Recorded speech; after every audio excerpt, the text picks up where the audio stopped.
Ketahuilah bahwa keberkahan hidup itu adalah di saat kita bisa berbakti kepada orang tua. Jika ada seorang anak kok durhaka kepada orang tua, maka tidak akan ada yang bisa menolongnya.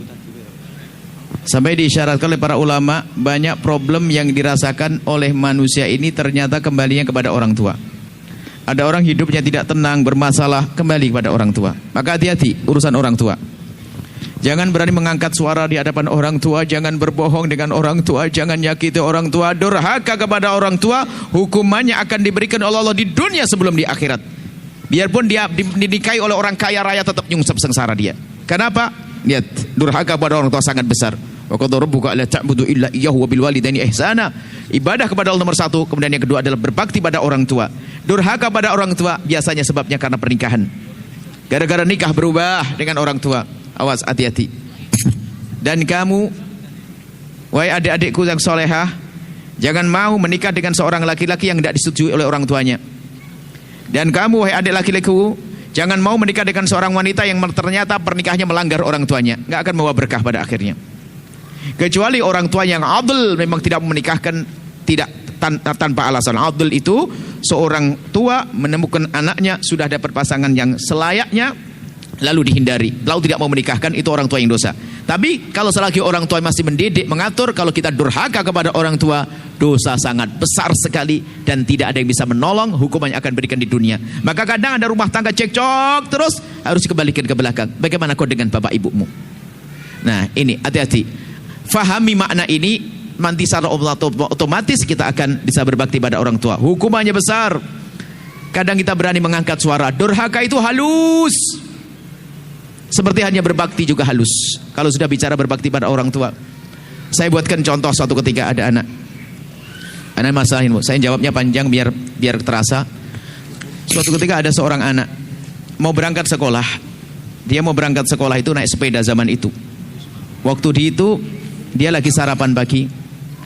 Lagi makan enak begitu, tiba diamperin sama temannya. Ayo berangkat sekolah, sudah kesiangan, telat nanti. Maka anak yang lagi makan tadi terburu-buru, kemudian bergegas mencuci tangan, lalu mengambil tas, salaman kepada ibunya, kemudian pergi naik sepeda ngebut. Setelah sampai di sekolahan, ternyata temennya masuk kelas, dia nyandarkan sepeda, tak taunya sepeda diambil lagi, pulang lagi. Setelah sampai di rumah, balik lagi ke sekolah, temennya tuh bingung, tanya, kenapa kamu kok pulang tadi? Ada yang ketinggalan? Enggak. Lah terus kenapa? Enggak ngerjain PR? Enggak. Terus kenapa kamu pulang? Apa jawabnya anak muda yang umur SMP tersebut? Dia menjawab dengan bahasa sederhana. Tadi waktu kamu nyamperin aku kan lagi makan. Kemudian kamu bilang waktu sudah siang, aku terburu-buru, sehingga aku langsung mencuci tangan, kemudian aku ngambil tas. Aku lupa kalau piring tadi belum aku cuci. Aku tidak rela jika yang mencuci piring itu adalah ibuku.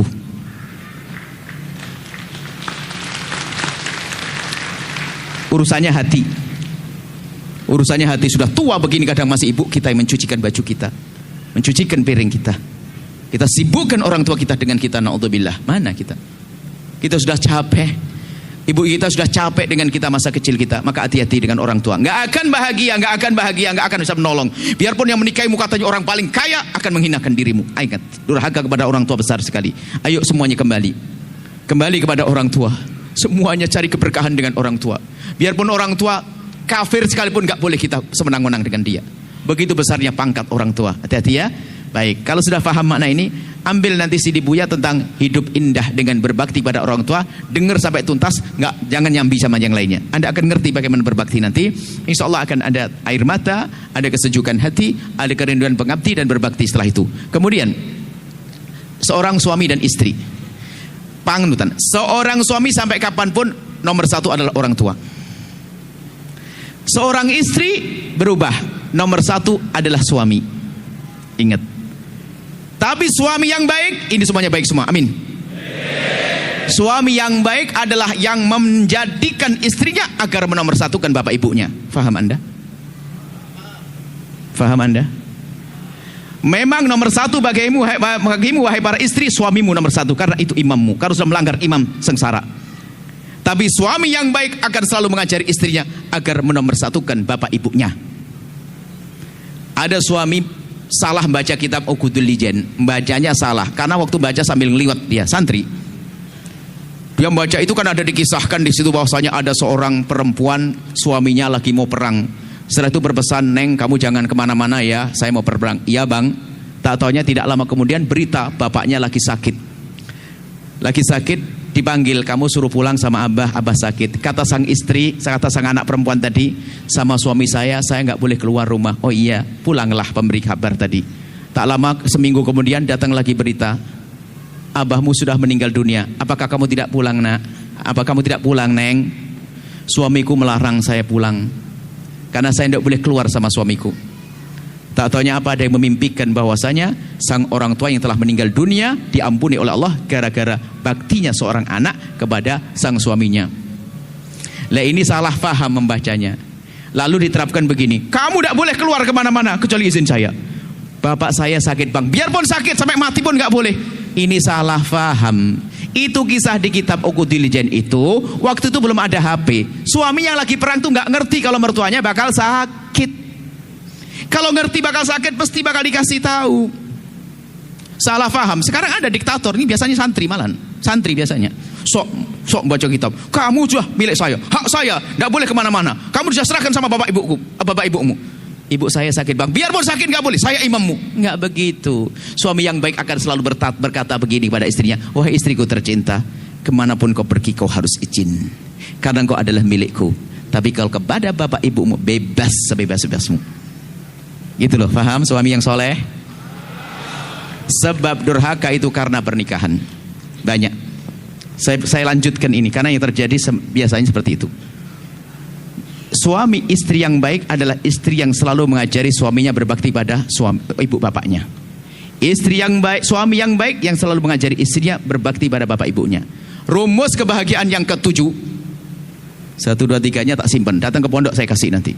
Rumus rumah tangga yang indah yang ketujuh adalah ajari pasanganmu untuk berbakti pada orang tuanya, bukan mu. Nya, bukan mu, faham mana? Jadi ajari istrimu agar berbaik-baik dengan bapak ibunya. Hei para istri, ajari suamimu agar baik-baik kepada bapak ibunya. Ini rumus pantulan cinta itu nanti. Ngerayu halus. Gambarannya begini, coba suami istri pergi ke supermarket belanja, tak taunya pak istrinya itu selalu nambah tambahan sampai suaminya bilang, "Neng untuk apa sih?" "Sudahlah bang." Nambah lagi, "Neng untuk apa sih?" "Sudahlah bang." Sampai di rumah tak taunya istrinya sibuk bungkusin sesuatu. Setelah bungkusin begitu, "Mau dibawa kemana Neng?" "Mau dikirim." "Kirim siapa?" "Ibu." "Ibu siapa?" "Ibu akan meninggal." "Ibunya abang dong, ibu kita." Ya Allah, jatuh cinta yang kesekian kalinya. Rupanya istrinya mikirin suami, ibunya suami. Sama suami juga begitu. Tak taunya belanja juga begitu selalu, apa pinggirin. "Untuk apa bang?" "Sudahlah." "Kok disimpan?" "Biarin." Setelah seminggu disimpan lagi, baru sudah banyak, satu kardus besar dikirim. "Abang mau dikirim kemana bang?" "Kirim ke ibu." "Ibu siapa?" "Ibu kita di desa." "Ibu kita." "Ibunya abang kan sudah meninggal." "Ibumu sayang," sambil dipeluk. Wah, jatuh cinta habis tuh. Makanya ngerayu tuh jangan bahasa yang macam-macam. Perhatikanlah, gini rumusnya. Sayangilah orang yang disayangi oleh pasanganmu, maka dia akan semakin sayang kepadamu. Kenapa saya panjangkan ini? Banyak kasus rumah tangga kurang ajar sama orang tuanya gara-gara pasangannya. Contoh, ada seorang istri ngadep kepada saya, lalu bercerita begini, "Buya, alhamdulillah saya sudah diangkat jadi PNS. Saya tidak tahu judulnya apa, kok tiba-tiba ngomong begitu. Terus, ya saya sudah punya penghasilan sendiri. Selama ini kan saya dikasih sama suami. Kemudian saya nabung-nabung. Bagus. Buya, saya mau tanya, gimana hukumnya saya sebagai istri, saya memberikan uang kepada ibu saya. Ibu saya kan janda. Tanpa sepengetahuan suami saya. Anda ngirim ibu tanpa sepengetahuan suami. Saya tanya, ini duitnya siapa, Bu? "Duit saya sendiri." Kalau duit Anda sendiri, Anda boleh memberikan ke siapa saja, orang di pinggir jalan atau mana saja. Tapi kalau duit suami, haram Anda keluarkan untuk siapapun. "Bukan Buya, duit saya." "Iya, kalau duitmu boleh, nggak ada masalah." Alhamdulillah, dia ngomong begitu. Cuman saya bukan sekedar mengajar fikih, ada pendidikan di sini. Saya bertanya, "Bu, mau tanya saya, apa Buya? Memangnya kenapa kalau kamu bantu ibumu ketahuan suamimu, Tadinya dia sambil ngangkat, sambil tarik nafas. Buya, pernah ketahuan sekali suami saya marah-marah. Dalam hati saya, suamimu itu iblis. Nggak ada iblis di sini, makanya saya berani ngomong begitu. Ini orang soleh semuanya. Suamimu itu adalah modelnya manusia setan, ngajari istrinya kurang ajar sama ibunya. Maka jadilah suami yang baik. Insya Allah baik. Makanya saya kok berani. Kalau iblis saya berani ngomong. Karena ini bukan iblis semuanya ini. Makanya saya enak ngomong. Jadi suami yang melarang istrinya baik-baik sama ibunya adalah iblis dia. Ngajari jahat dia. Nggak nanamkan kecintaan. Saya nasihati nggak begitu, harus suami dibawa kepada yang baik. Ada lagi pertanyaan kasus serupa. Seorang laki-laki sudah sukses dia adalah pengusaha AC atau apa gitu, dia wasit. Biasanya datang sama istrinya, saya nggak ngerti kasus permasalahan. Biasanya orang datang kan datang begitu, kita nggak begitu perhatian. Tiba-tiba datang dia sama anak kecilnya, duduk ngobrol, mau tanya Buya, boleh? Tanya apa? Saya itu alhamdulillah usaha sudah berhasil. Saya itu orang desa aslinya Buya.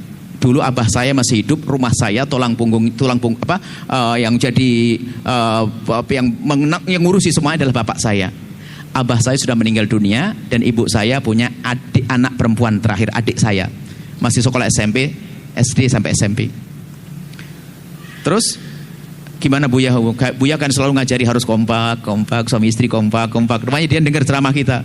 Saya kepikiran terus masalah itu. Kepikiran kenapa? Buya, gimana hukumnya kalau saya bantu ibu dan adik saya tanpa sepengetahuan istri saya? Saya tanya, itu duit siapa Pak? Duit saya sendiri. Benar, satu. Yang kedua, istrimu sudah kau kasih nafkah? Sudah, kau kasih apa? Ya cukup di rumah Buya, ada kulkas, ada mobil, ada... Ya sudah, kalau memang seperti itu boleh. Jangan sampai istrimu gak kau kasih nafkah, kamu ngasih duit ke orang. Enggak, sudah Buya. Oh, kalau memang seperti itu, istrimu sudah kau cukupi, kemudian kau membantu yang lainnya, apalagi ibumu, sangat boleh. Tapi kan saya tidak ngomong kepada istri saya. Nggak apa-apa, alhamdulillah, jadi saya nggak dosa. Tapi nggak kompak. Ntar dulu, saya mau tanya. Nggak kompak katanya. Saya mau tanya, memangnya kenapa sih istrimu kalau kamu memberikan bantuan kepada ibumu sendiri, kalau tahu istrimu? Dia sambil tarik nafas berkata, oh ya, pernah ketahuan sekali cemberutnya sebulan. Waduh, itu adalah iblis pakai kerudung juga. Nggak ada di sini iblis ya? Nggak ada. Malah dukung kalau suaminya berbuat baik pada ibunya, berarti Anda punya suami ahli surga. Kalau Anda punya suami kok baik sama ibunya, ahli surga. Kalau Anda punya istri tak taunya baik sama ibunya, berarti dia istri yang bisa berbakti. Paham makna berbakti? Saya panjangkan begini sebab banyak kejadian-kejadian ternyata seorang suami melarang istrinya berbuat baik kepada bapak ibunya. Kalau Anda punya istri nggak baik sama bapak ibunya, Anda punya istri ahli neraka. Kalau Anda punya suami durhaka sama bapak ibunya, Anda punya keluarga tidak berkah, rugi. Selesai insya Allah, indah semuanya, beres. Yang belakang tadi sudah terlanjur berdiri, kasihan. Yang belakang tadi maaf ya, satu ini mbaknya. Satu, maaf.